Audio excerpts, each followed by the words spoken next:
Welcome to another edition of Game Music Appreciation Theater, and on this edition it's Faxanadu, brought to us by Falcom and Hudson Soft.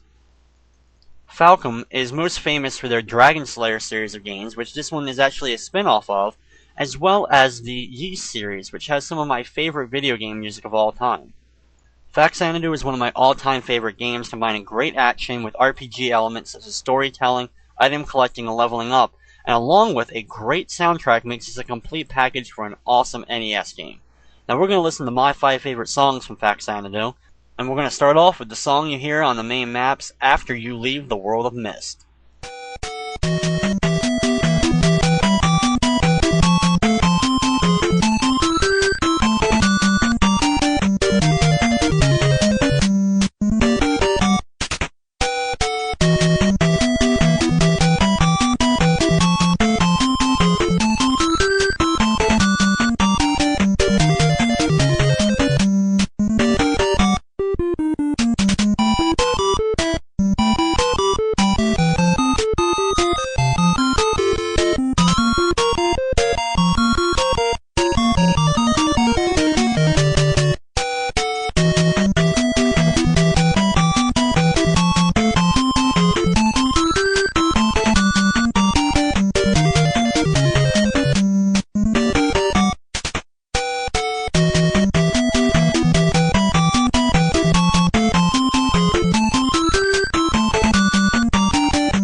Next up in our soundtrack look of Faxanadu for the Nintendo Entertainment System is the song you first hear in the World of Mist.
Next up in our soundtrack look at the soundtrack of Faxanadu for the NES is the song you hear in the first town of the game, the song you hear in Aeolus.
Next up in this Game Music Appreciation Theater for Faxanadu on the NES is the song you first hear in the final areas of the game, The World of Branch.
Our final selection from the soundtrack of Faxanadu is the song you hear on the first action maps of the game, the beginning of your quest.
Faxanadu is not only one of my favorite games on the NES, it's one of my favorite soundtracks to listen to of the 8-bit era. And even though it does have some problems with some jumping mechanics and some hit detection, it is still a great game to play even today. And I'd like to thank you for watching this Game Music Appreciation Theater for Faxanadu on the NES, and of course, I hope you enjoyed.